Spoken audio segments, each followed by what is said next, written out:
බුද්ධ විෂය අචින්ත්‍යයි. බුදුවරුන් ගැන කියලා ඉවර කරන්න බෑ. ඒ කියන්නේ බුදුරජාණන් වහන්සේ දේශනා කරනවා බුදුරජාණන් වහන්සේ නමක් සැතපෙන්නේ නැතිව වෙනත් ආධ්‍යාත්මික හෝ ශාසනික කටයුතු කරන්නේ නැතිව වෙනත් දේශනාවක් කරන්නේ නැතිව බුදුරජාණන් වහන්සේ නමක් බුදුරජාණන් වහන්සේ නමකගේම ಗುಣ කියන්න ගත්තොත් මහා කල්පයක් ඒ බුදු ගුණ කිව්වත් අවසන් කරන්න බෑ. බුද්ධ විෂය කතා කරලා නිමක් කරන්න බැරි මාත්‍රිකාවක්. ඊළඟ දේ තමයි ලෝක විෂය. විවිධාකාර චක්‍රාවාට විවිධාකාර කියන්නේ අවකාශයේ තිබෙන්නා වූ විවිධ ලෝක ධාතුන් පිළිබඳ සක්වල තල පිළිබඳව කතා කරලා අවසන් කරන්න බෑ. ලෝක විෂය අචින්ත්‍යයි. ඒ වගේම තමයි කර්ම විෂය. කර්මය පිළිබඳව කතා කරලා අවසානයක් කරන්න බෑ. යම් සංසිද්ධියක් වෙන්නට බලපාන හේතු සාධක අතර කියන්නේ චිත්ත නියාමය, කම්ම නියාමය, ධම්ම නියාමය, උතු නියාමය ආදී මේ නියාම ධර්ම අතර කර්මයේ බරපතල හේතුවක් කර්මයේ නියාම ධර්මයක් බවට පත් වෙනවා. නමුත් මේ කර්ම විෂයත් කතා කරලා ඉවරයක් කරන්න බෑ. දැන් කර්මය විපාක දෙන්නේ කොහොමද කියලා පෙන්눔 කරන්න බෑ. දැන් විදුලිය බොත්තමක් කැබීමෙන් පලාතක්ම ආලෝකමත් වෙනවා. ඒ වගේම විදුලිය ඇවිල්ලා බොත්තමක් කැබීමෙන් යන්ත්‍ර සූත්‍ර ක්‍රියාත්මක වෙනවා. විදුලිය ගමන් කරන ආකාරය පේන්නේ නැහැ. ඒ වගේම තමයි මේ කර්මයේ විපාක දෙන ආකාරය එහෙම ලොකුවට පෙන්눔 කරන්න බෑ. පෙන්눔 කරන්න පුළුවන් අවස්ථා තියෙනවා. කර්ම විපාක දුන්නු අවස්ථා එනවා ලෝකේ ඉතිහාසයේ එහෙම ලෝකේම අවිත වුණු, පුදුම වුණු, විස්මිත වුණු ඉතිහාසයේ වැලිතලාවේ වැහිලා තියෙන එහෙම සංසිද්ධි තියෙනවා. කර්ම විපාක දෙන.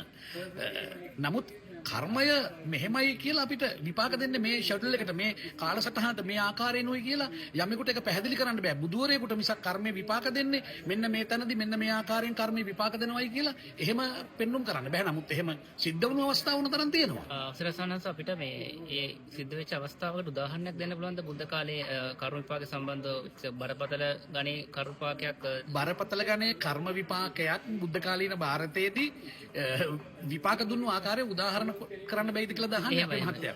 පැහැදිලිවම අපේ මහත්තයා දන්නවා ඇති බුද්ධ ශාසනයේ හිටිය ප්‍රබලම දායකයෙක් වෙච්ච අපේ බිම්බිසාර මහරජතුමා. බිම්බිසාර මහරජතුමා ඝාතනය කරලා රජ වෙනවනේ අජාසත්ත. පිතෘ ඝාතකයෙක් වෙනවා අජාසත්ත. එතකොට අජාසත්තට දාව බිහි වෙන දරුවා තමයි උදයභද්‍ර නොහොත් උදායි භද්‍ර. අජාසත්ත විසින් බිම්බිසාර මහරජුව ඝාතනය කරලා අජාසත්ත රජ වෙනවා. එතකොට අජාසත්ත ඝාතනය කරලා උදායි භද්‍ර නොහොත් උදයභද්‍ර රජ වෙනවා. උදයභද්‍රව ඝාතනය කරලා උදයභද්‍රගේ පුතා අනුරුද්ධ රජ වෙනවා. දැන් මේ බලන්නකො කර්ම විපාකයේ පරපුරෙන් පරපුරට එනවා.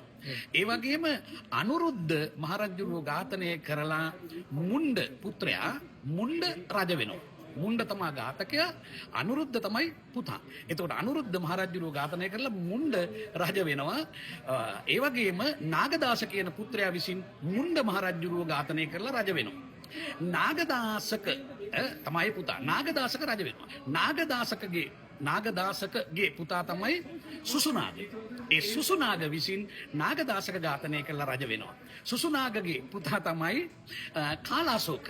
කාලාසෝක විසින් සුසුනාග කියන පිය රජුරුව මහ රජුරුව ඝාතනය කරලා රජ වෙනවා. කාලාසෝකගේ පුතා තමයි භාතුක රාජා. භාතුක රාජා විසින් කාලාසෝක ඝාතනය කරලා පිය රජුරුව නොහොත් මහ රජුරුව ඝාතනය කරලා රජ වෙනවා. ඒ වගේම භාතුක රාජාගේ පුතා වූ නන්ද විසින් භාතුක රාජා ඝාතනය කරලා රජ වෙනවා. නන්දගේ පුතා චන්ද්‍රගුප්ත පුතා විසින් පිය රජුරුව නැත්තම් මහ රජුරුව වෙච්ච චන්ද්‍රගුප්ත රජ වෙනවා. නන්ද ඝාතනය කරලා නන්ද මහරජු ඝාතනය කරලා චන්ද්‍රගුප්ත රජ වෙනවා. චන්ද්‍රගුප්තගේ පුතා තමයි බින්දුසාර. බින්දුසාර මහරජුරුව විසින් මොකද කරන්නේ? චන්ද්‍රගුප්ත ඝාතනය කරලා රජ වුණානේ. චන්ද්‍රගුප්ත ඝාතනය කරලා බින්දුසාර රජ වුණා. පැහැදිලිද? බින්දුසාරගේ පුතා තමයි ධර්මාශෝක. ධර්මාශෝක පමණයි බින්දුසාර මහරජුරුව ඝාතනය නොකරන්නේ. දැන් බලන්න මේ ආකාරයට අජාසත්ත විසින් පිය රජුරුව ඝාතනය කරනවා. උදයභද්‍ර විසින් පිය රජුරුව ඝාතනය කරනවා. අනුරුද්ධ විසින් පිය රජුරුව ඝාතනය කරනවා. මුණ්ඩ විසින් පිය රජුරුව ඝාතනය කරනවා. නාගදාසක පිය රජුරුව ඝාතනය කරනවා. සුසුනාග පිය රජුරුව ඝාතනය කරනවා. කාලාසෝක පිය රජුරුව ඝාතනය කරනවා. භාතුක රාජා විසින් පිය රජුරුව ඝාතනය කරනවා. නන්ද විසින් පිය රජුරුව ඝාතනය කරනවා.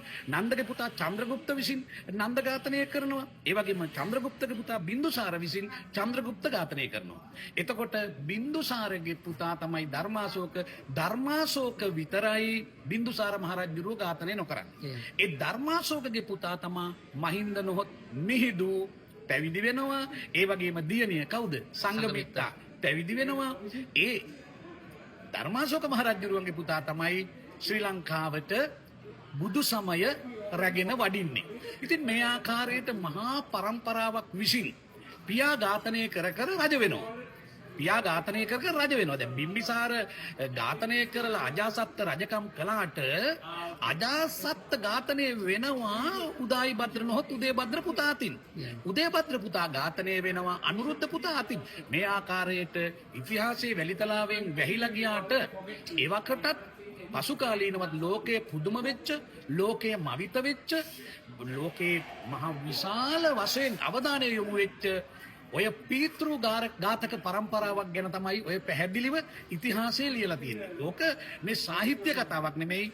ටැම්ලිපි, සෙල්ලිපි වල පුස්කොළ පොත්වල ලියවිලා තිබෙන ඉන්දීය ඉතිහාසඥයෝ මෙන්ම බ්‍රිතාන්‍ය ඒ වගේම බටහිර යුරෝපීය මැදපෙරදිග ඉතිහාසඥයෝ විසින් ලියලා තියෙන ඓතිහාසික මූලාශ්‍රවල ලියවී තිබෙන කර්මය විපාක දුන්න අවස්ථාවක්.